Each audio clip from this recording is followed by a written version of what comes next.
Hey everyone, and welcome to the first episode of my PokéMaths series, where I'll be making short videos on some of the maths behind Pokemon game mechanics. In this episode, we'll be dealing with damage calculations in Generation 1. Knowing how much damage you're going to deal to your opponent is certainly useful information to have, helping to make decisions like what move to use in a battle, what level you should grind to, or what vitamins or stat experience you should be getting.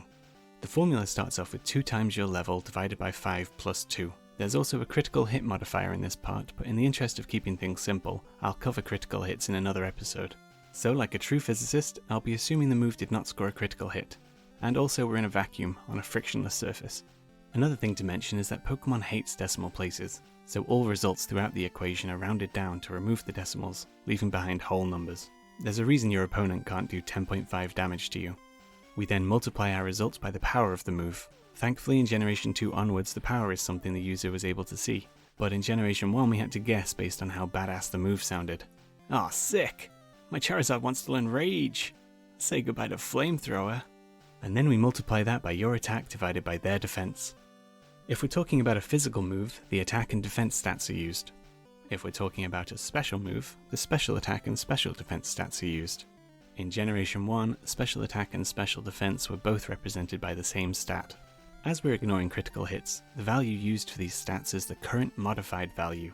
That means taking into account any stat increases or decreases that happen during the battle. If you use Sword Stance before using a physical move, it will do more damage as your attack stat has been raised, just as a Parasect using Growth will take less damage from your special moves. As we are sticking to Gen 1 for this episode, the physical special split within types hasn't been introduced yet, so a move being special or physical is determined solely by its type. Physical being normal, fighting, bug, poison, flying, ground, rock, and ghost for some reason. Special being water, fire, grass, electric, ice, psychic, and dragon. Next we divide all of that by 50, being sure to round down to remove those pesky decimal places, and then add 2 again. These random plus 2s may look strange, but they're put in place to avoid situations where 0 damage is dealt. Or at least that's the intention. Foreshadowing! Great, so we've calculated our base damage. Now to modify it a bit. First we have Stab, or Same Type Attack Bonus. This is a 1.5 times modifier that gets applied to your damage if the move you're using is the same as your Pokemon's type, or one of their types. A body-slamming Snorlax or a thunderbolting Raichu are going to benefit from this modifier. And finally we have the type effectiveness modifiers, being 2 times for a super effective move, 1 times for neutral, 0.5 times for not very effective, and 0 times for immunities. And then these are calculated again for the second typing if you're battling a dual type Pokemon. So now we have our formula, and it's perfect, and I've definitely not missed anything off because what more could possibly be needed? So let's try it out. We have here an innocent level 73 Parasect who wants nothing more than to suck the life out of this level 61 Sandslash. He's holding some resentment from being sand attacked lots during the early game. The only problem is, Parasect really wants to one-shot this guy. Seems as he has a poison sting which somehow is 100% guaranteed to poison. So let's see if he can do it.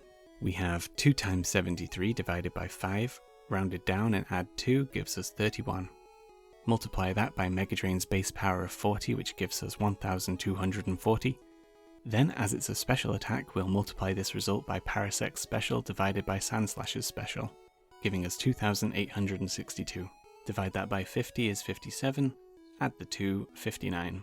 As Parasect is a grass type, it gets Stab, so multiply that by 1.5, and Sandslash is a mono ground type, weak to grass, so times 2.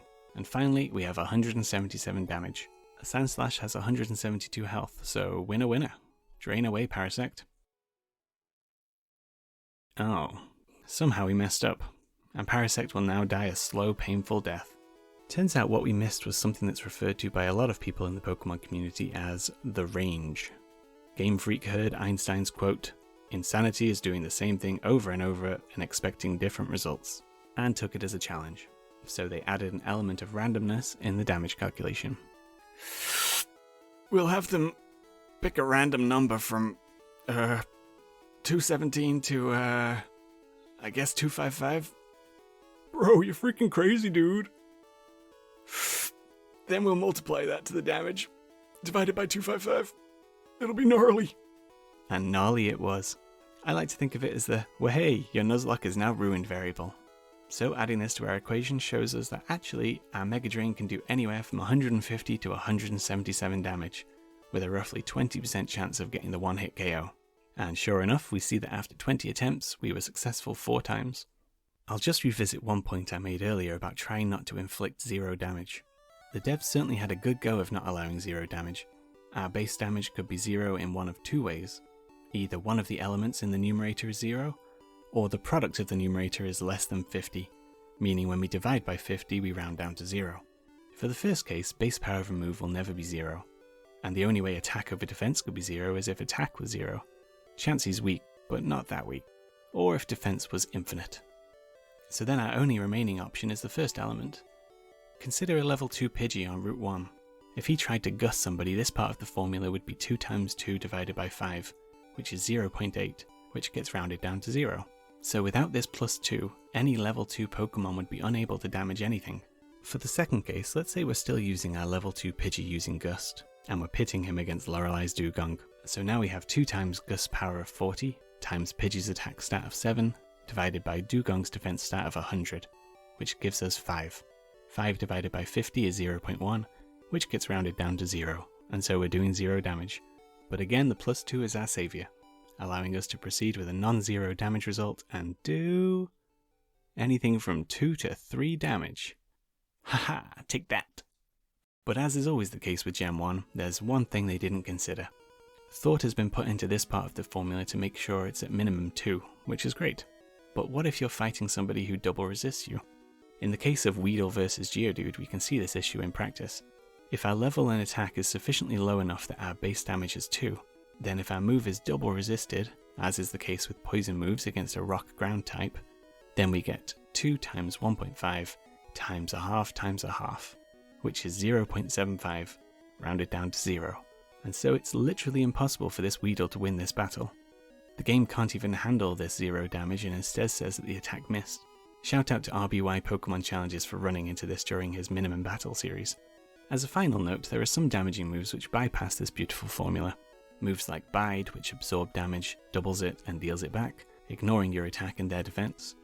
Or moves that do set damage like Dragon Rage, which always deals 40, or moves that deal damage equal to the user's level, like Nightshade or Seismic Toss.